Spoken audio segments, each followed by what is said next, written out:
প্রবহমান জীবনে আহরণে অর্জনে যে বোধ সৃজন করেছে সেই বোধের পটভূমিতে দাঁড়িয়ে থেকে আমি শাব্দিক আল্পনায় আপনাদের কাছে আমার অনুভবকে নিবেদন করব। অনেকটা চলচ্চিত্রের মতন সেই শাব্দিক চলচ্চিত্র প্রত্যক্ষ করতে করতে শ্রবণ করতে করতে আপনারা ধ্যানে সূত্রে মণি গণাইবর মতন আজকের বিষয় থেকে আপনারা নিজেরাই মালাটি গেঁথে নেবেন।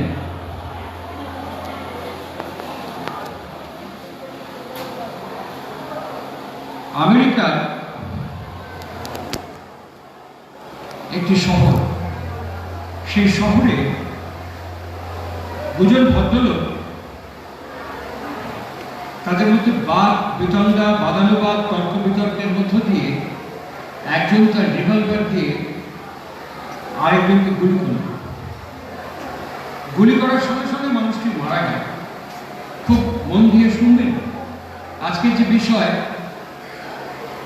আজকের যে শীর্ষক নির্ধারিত বিষয়, যে বিষয়কে সামনে রেখে আমরা আজকের এই আলোচনা সভায় অংশগ্রহণ করেছি, খুব মন দিয়ে খুব ধ্যান দিয়ে বিষয়টা শোনার চেষ্টা করবেন।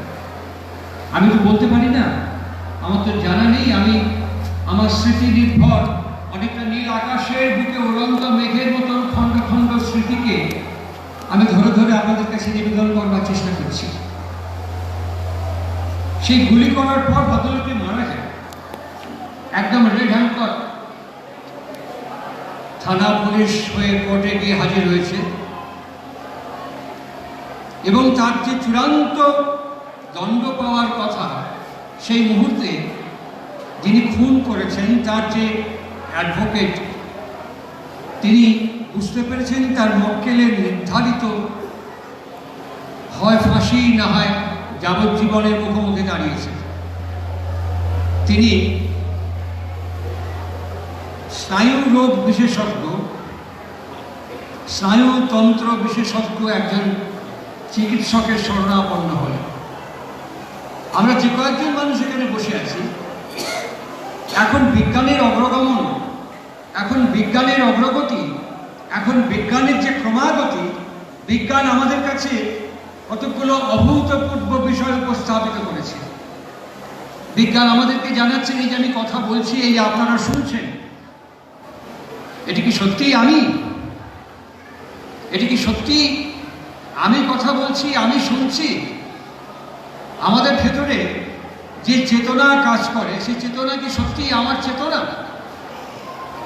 আমি বলার সঙ্গে সঙ্গে কোন আমি, এই প্রশ্ন বিজ্ঞান আমাদের কাছে তুলে ধরছে। এখন যারা ফিজিওলজিস্ট, এখন অভাবনীয় উন্নতি এবং অগ্রগমন ঘটেছে ফিজিওলজির ক্ষেত্রে। ফিজিওলজিস্ট 2018-2019 এই এপ্রিলের মধ্যে যে জার্নাল প্রকাশ করেছে, তার মধ্যে একটা অদ্ভুত তথ্য আমাদের কাছে নিবেদন করেছেন। ইংরেজিতে জেড, প্রথম জেড, তারপরে ময় বয় হর্ষি, জম্বি। এই জম্বি বলে একটি বিশেষ অংশ আমাদের শরীরের মধ্যে বাস করছে। এই জম্বি দেখতে অনেকটা আমারই মতো, একদম আমারই মতো। এই জম্বি অনেক ক্ষেত্রে আমার প্রতিদ্বন্দ্বী হয়ে ওঠে। এই জম্বিকে নিয়ন্ত্রণ করে আরো একটি অঙ্গ প্রত্যঙ্গ আছে, যার নাম কোয়েলিয়া। এই কোয়েলিয়া বিভিন্নভাবে আমাদেরকে উৎসাহিত, অনুপ্রাণিত, উদ্দীপ্ত করে তোলে। সেই স্নায়ুরোগ বিশেষজ্ঞ সম্মানীয় জাজের কাছে বললেন যে কতগুলো সার্কামস্ট্যান্সেস, কতগুলো পরিবেশ পরিস্থিতির মধ্যে পড়ে ওর ভেতরের যে প্যাশন, ওর ভেতরের যে কমপ্লেক্স, ওকে এমন করে স্টিমুলেট করেছে, এমন করে ইম্পালস দিয়েছে, এমন করে ইন্সপায়ার্ড করেছে, যার ফলে ওই জম্বি অনুপ্রাণিত, উৎসাহিত, উদ্দীপ্ত হয়ে ওঠার পরে তার মস্তিষ্কের ফ্রন্টাল লোবে কিছু প্রতিক্রিয়ার সৃষ্টি হয়, যার ফলে সে খুন করতে বাধ্য হয়। অনারেবল জাজ আপনি কি বলতে পারেন যে খুনটা ইনি করেছেন, না এনার ভেতরে যে জম্বি সে খুনটা করেছে? আমি সংক্ষেপে তথ্যটি আপনাদের কাছে বললাম, আরো বিস্তারিত তথ্য আছে। উপসংহার পর্বে অনারেবল জাজ তাকে বেকসুর খালাস করে দিল। তার থেকে স্নায়ুরোগ সম্পর্কে, স্নায়ুতন্ত্র সম্পর্কে আমাদের কাছে একটা নতুন মার্গ উন্মোচন হয়ে গেল। সে মার্গ উন্মোচন হলো আমি বা আমরা যে সিচুয়েশনে থাকি, যে পরিবেশে থাকি, যে পরিস্থিতির মধ্যে থাকি, সেই পরিবেশ পরিস্থিতির প্রেক্ষাপটে দাঁড়িয়ে থেকে আমি কেমন ব্যবহার করব, কি আচরণ করব, কি ভাষা বলবো, আমার অঙ্গ প্রত্যঙ্গের বিচলন বিনির্মাণ কেমন হবে, এ বিষয়ে সিদ্ধান্ত আমি গ্রহণ করতে পারি না। একে অনেকখানি নিয়ন্ত্রণ করে আমার ভেতরের ভাব, আমার ভেতরের প্যাশন। আমরা যা শ্রীপাদপদ্মে সম্মিলিত হয়েছি, ওকে জিজ্ঞেস করা হয়েছে ভারতবর্ষের বিদগ্ধ বরেণ্য প্রণম্য প্রতিষ্ঠিত স্বীকৃত পণ্ডিত প্রবর বৃন্দ শ্রী শ্রী ঠাকুরের কাছে ঠাকুরকে প্রশ্ন করছেন, জিজ্ঞাসা করছেন, মানুষ সম্পর্কে আপনার কনসেপ্ট কি, মানুষ সম্পর্কে আপনার ধারণা কি? আরো 3 পয়েন্ট প্রশ্ন করে জিজ্ঞাসা করলেন, what is the definition of man, মানুষের সংজ্ঞা আপনি কি দেবেন? ঠিক এরকম একটি প্রশ্ন, এরকম একটি জিজ্ঞাসা বিশ্ববন্দিত বরেণ্য নমস্য প্রণম্য বিশ্বকবি রবীন্দ্রনাথ ঠাকুর যখন বিদেশ ভ্রমণ করছেন, তখন রবীন্দ্রনাথের কাছে বিদেশি সাংবাদিকরা প্রশ্ন করেছিলেন, যেহেতু আপনি বিশ্বকবি, আপনি one of the Nobel laureate, আপনাকে প্রশ্ন করছি, আপনি একটা শব্দের মধ্যে উত্তর দেবেন। আপনার চরিত্রের সবচেয়ে বড় গুণ কি, আপনার চরিত্রের সবচেয়ে বড় দোষ কি, একটা শব্দের মধ্যে বলবেন। ইতিহাস এবং তথ্য আমাদেরকে বলে 45 মিনিট সময় নিয়েছিলেন, এবং 45 মিনিট সময় নিয়ে তিনি ধীরে ধীরে কেটে কেটে উচ্চারণ করেছিলেন ইনকনসিস্টেন্সি।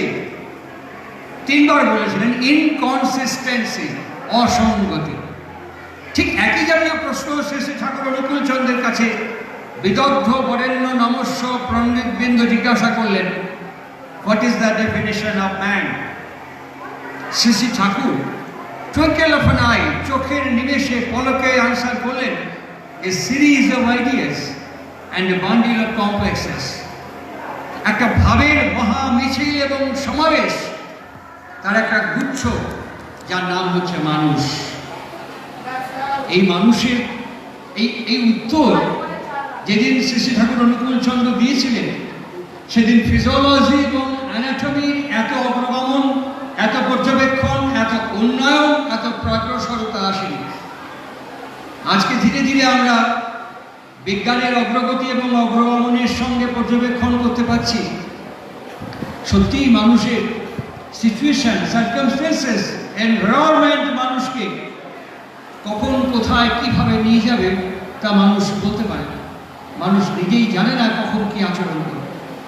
সেই জন্য একটা চালু কথা আছে যে রাজনীতিতে কেউ শত্রু এবং মিত্র বলে কোনো কথা নেই।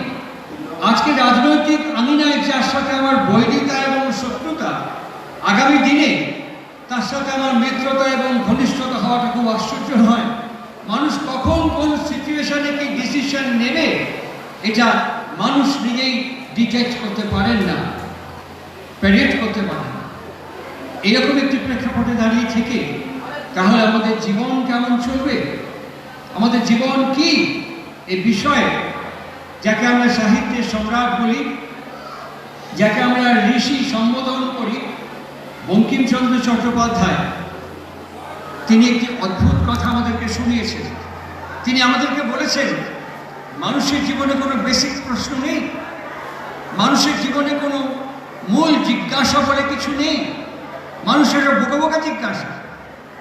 আসলে জিজ্ঞাসা হওয়া উচিত, এই জীবন লইয়া আমি কি করিব, এই জীবন নিয়ে আমি কি করব, এটি মানুষের মূল জিজ্ঞাসা হওয়া উচিত, মানুষের মূল প্রশ্ন হওয়া উচিত, এই জীবন নিয়ে আমি কি করব।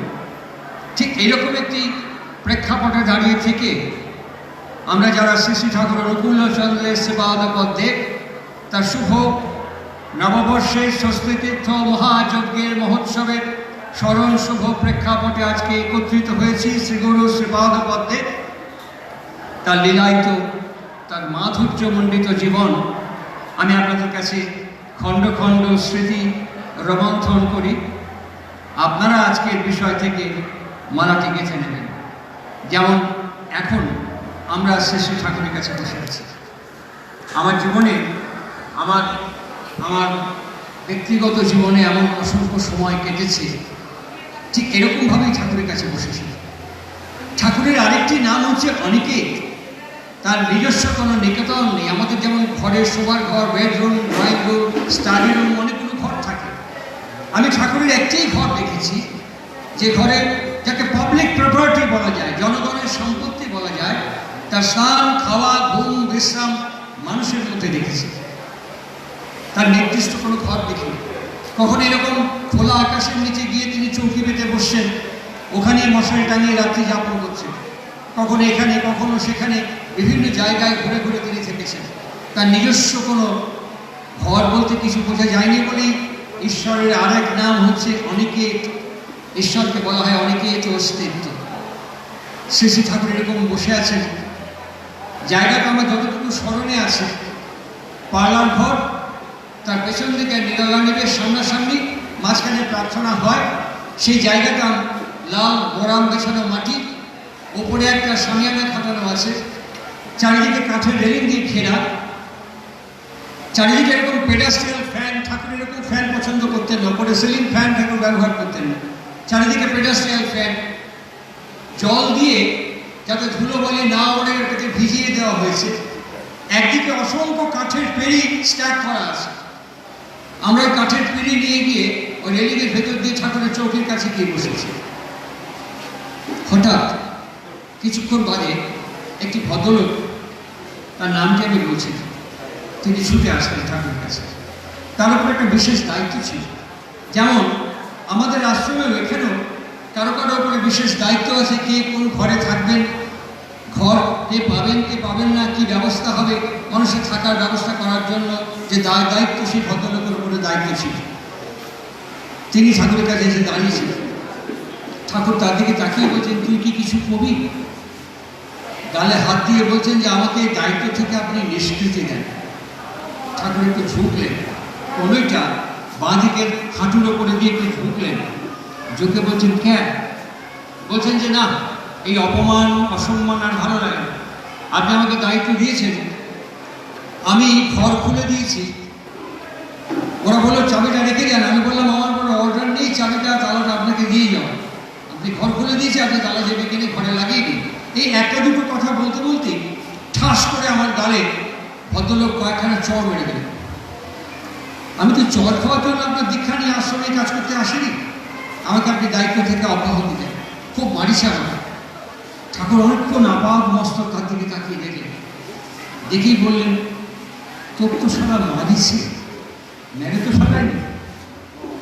কথাগুলো খুব ধ্যান দিয়ে বিশ্লেষণ করে দেখবেন, তোর তো সারা মারিছে, মেরে তো ফেলায়নি।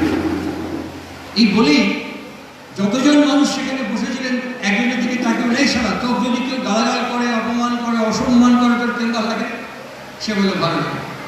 যতজন মানুষ ছিলেন সেখানে বসে প্রত্যেককে ঘুরে ঘুরে জিজ্ঞাসা করলেন। আমিও ছিলাম, বলেছিলাম ভালো লাগে। ঠাকুর হাত দুটো চিৎ করে বললেন, দেখেছিস যা সারা কেউ পছন্দ করে না, কেউ চায় না, কেউ ভালোবাসে না, সারা আজও আমাদের ঘরে, সংসারে, সমাজে, রাষ্ট্রে টিকে আছে। টিকে আছে কেন? আমাকে অপমান করুক, নিন্দে করুক, অপছন্দ করুক, অসম্মান করুক, আমার তো ভালো লাগে। যে করছে তারও ভালো লাগে না, তাহলে টিকে আছে কেন? ঠাকুর এই প্রশ্নটি আমাদের কাছে হাত ধরে জিজ্ঞেস করলেন, এখনো সারা ঘরে, সংসারে, সমাজে টিকে আছে কেন? যে মানুষজন সেখানে ভিড় করেছিলেন ওরা চুপ, কোনো উত্তর নেই। বেশ কিছুক্ষণ বাদে শ্রী শ্রী ঠাকুর বলছেন, it is a self centric passionate last. এটি হচ্ছে একটি আত্মকেন্দ্রিক প্রবৃত্তি মুখর আসক্তি, যা আমাদেরকে এই কাজে উৎসাহিত করে, অনুপ্রাণিত করে, উদ্দীপ্ত করে, প্ররোচিত করে। এর উপরে আমাদের কোনো নিয়ন্ত্রণ নেই, এর উপরে আমাদের আমাদের কোনো অধিকার নেই। আর সেই কারণেই ঠাকুরের অসংখ্য বাণী গ্রন্থের মধ্যে একটি বাণী গ্রন্থ, তার নাম হচ্ছে নানা প্রসঙ্গ। তার মধ্যে পূজনীয় ঋতিকাচার্য, যিনি Chandrasekhar Venkata Raman, one of the Nobel laureate, তার ফার্স্ট অ্যাসিস্ট্যান্ট হিসেবে কাজ করেছেন, তিনি শ্রী শ্রী ঠাকুরকে জিজ্ঞেস করছেন যে আমরা যে স্বাধীনতার জন্য আন্দোলন করছি, ভারতবর্ষ যে স্বাধীনতা প্রাপ্তির জন্য আন্দোলন করছে, এই যে আপনার মত কি? শ্রী শ্রী ঠাকুর বলেছিলেন, মানুষ তখনই প্রকৃত স্বাধীনতা অর্জন করে যখন তার ভেতরের বৃত্তিগুলো তাকে খিঁচড়ে ধরে সাবারে নিয়ে যেতে না পারে, তখনই মানুষ প্রকৃত স্বাধীনতা অর্জন করে। আমি কিছুদিন আগে বাংলাদেশে গিয়েছিলাম, এই জানুয়ারি মাসে একবার, আবার এই মার্চে গেলাম। গত 31 তারিখে আমি কলকাতায় ফিরেছি। বাংলাদেশের অর্থ সচিব ছিলেন, এখন মারা গেছেন কিছুদিন আগে, অর্থ সচিব ছিলেন, যাকে বাংলাদেশ সরকার ইংল্যান্ডে বিশেষ প্রশিক্ষণের জন্য পাঠিয়েছিল। তার নাম আনন্দমোহন দাস, মারা গেছেন কিছুদিন আগে। তিনি আমাকে বলছিলেন যে, আমাকে একজন বলেছিলেন যে উনি খুব অনেস্ট, একদম ঘুষ খায় না। আমি তাকে জিজ্ঞেস করেছিলাম কত খায় না। কত খায় না মানে 5 টাকা 10 টাকা, 5,000 10,000 খায় না। কোটি কোটি টাকা ঘুষ দিলে খায় না এমন গ্যারান্টি লোকটা দিতে পারবে? পারবে কি? ভারতবর্ষের কোনো পলিটিক্যাল লিডার দিতে পারে না। আমরা কাগজ খুলছি, আমরা নির্বাচনী সভা শুনছি, দেখছি একের পর এক অভিযোগ, অনুযোগ, আপত্তি, বিপত্তি, উপপত্তি তৈরি করছি। কত খায় না। সুতরাং মানুষ প্রেডিক্ট করতে পারে। মানুষ খুব সৎ। কতক্ষণ সৎ, কেমন সৎ, এ বিষয়ে মানুষ নিজেই তার ডেফিনিশন এবং আনসার দিতে পারবে না, প্রেডিক্ট করতে পারবে না। কেন? মানুষের নিজের উপরে নিজের কোনো নিয়ন্ত্রণ নেই। আর এই নিয়ন্ত্রণ নেই বলেই বারে বারে আমরা বিধ্বস্ত, বিপর্যস্ত, পর্যদস্ত হয়ে যাই আমাদের জীবনকে যাপন করতে পারি। ঠিক এরকম একটি প্রেক্ষিতে দাঁড়িয়ে থেকে শ্রী শ্রী ঠাকুর অনুকূল চন্দ্রকে বললেন, তুই তো মেরে ফেলা নেই, সাদা মারিস। এই বলে নিজের কানের লতিকের উপরে হাত দিচ্ছে। হাত দিয়ে বলছেন, এই কান ডললে সেটা মজা লাগে নাকি? সবাই হাঁ করে তাকিয়েছে। ঠাকুর নিজের কানে হাত দিয়ে বলছেন, এই কান যে কত মানুষের ডলেছে তার কোনো ইয়ত্তা নেই। হিমেদপুরে কাশীপুরের হাটের ভেতর দিয়ে হেঁটে হেঁটে আসতেছি, এইখান থেকেই বলতে পারি, কি গো তোমার বাবা কেমন আছে, মা কেমন আছে, বাড়ির সব খবর কি জিজ্ঞেস করতে পারে। কাছে আগে এসে কানে একটা ডলার দিয়ে করছে কি, বাবা কেমন আছে, মা কেমন আছে, বাড়ির সব খবর কি। আমি দেখতেছি এই কথার জন্য কানে ডলার দেওয়া দরকার কি। তারপরে মনে করলাম ডলার দিয়ে বোধ ও আরাম পাচ্ছে। আমি চুপ করে দাঁড়া আছে, একটা করে ডলার দেখছে, একটা করে প্রশ্ন করতেছে। তারপরে চুপ করে থেকে সেই ভদ্রলোকের দিকে তাকিয়ে বললেন, আমার কিন্তু অতি অপমান হয় না, আমার কিন্তু অতি অসম্মান হয়। এই অপমান অসম্মান বোধটা এটা রিলেটিভ, এটা ভ্যারি করে। এটা এক একজন ব্যক্তির ক্ষেত্রে এক একটা সময় এবং সিচুয়েশন এটা ভ্যারি করে। শ্রী শ্রী ঠাকুর অনুকূল চন্দ্রের যে আজকে যে বাণী গ্রন্থ পাঠ করা হলো চলার সাথে, ওর মধ্যে একটা অসম্ভব সুন্দর বাণী আছে। মান যার ভঙ্গু, যশ তার চিররুগ্ন। মান যার ভঙ্গু, যশ তার চিররুগ্ন। একদিন ঠাকুরের কাছে বসে আছে, একটি ভদ্রলোক খোঁচা খোঁচা দাড়ি ঘরে ঢুকছে। ঠাকুর বলছেন, দাড়ি কাটিস নেই কেন? তিনি বলছেন, আমি প্রায়শ্চিত্ত করলাম। ঠাকুর বলছেন, না কিছুদিন আগে প্রায়শ্চিত্ত করেছিলি, আবার প্রায়শ্চিত্ত করতেছিস কেন? বলি না, ঘন ঘন প্রায়শ্চিত্ত করতে ভালো লাগে। ঠাকুর এই প্রবল্য, দেখ তো প্রায়শ্চিত্ত মানে কি। শুনে দেখলেন, পুনরায় চিত্তে গমন করার নাম হচ্ছে প্রায়শ্চিত্ত। ঠাকুর ওকে জিজ্ঞেস করছেন, তুই কি মাঝে মাঝে চিত্ত থেকে বাড়া আসিস, মাঝে মাঝেই আবার চিত্তে গমন করিস? এই যে মাঝে মাঝে বেরিয়ে আসা এবং মাঝে মাঝে ফিরে যাওয়া, এটি আমাদের হিউম্যান নেচার। এটি আমাদের, কখনো আমরা ভালো থাকি, কখনো আমরা মন্দ থাকি, এটি আমাদের মনের বিক্ষেপ, একে আমরা নিয়ন্ত্রণ করতে পারি। অথচ আশ্চর্যের বিষয়, অধ্যাপক আমরা বলতাম লেভেল রেজাল্ট পঞ্চানন সরকার। এই পঞ্চানন সরকারকে শ্রী শ্রী ঠাকুর অনুকূল চন্দ্র হাত ধরে নিয়ে হাঁটতে হাঁটতে যাচ্ছে। এরকম আশ্রমের মধ্যে অসংখ্য কুকুর বাচ্চা দিয়েছে। নাদুস সুদুস শিহারের বাচ্চাগুলো আশ্রমে মার বুকের উপরে দুধ খাচ্ছে। ঠাকুর কি সুন্দর কুত্তার বাচ্চাগুলো। বলে হ্যাঁ, খুব ভালো চেহারা, এক কাম করবেন বলেন। বলে হ্যাঁ, এর একটা বাচ্চা আপনি নিয়ে যাবেন। আমি হ্যাঁ কি করবো, ওই সহবাদ শেখাবে, নিয়ে গিয়ে সহবাদ শেখাবে। আমি কুকুরের বাচ্চাকে নিয়ে গিয়ে সহবাদ শেখাবো?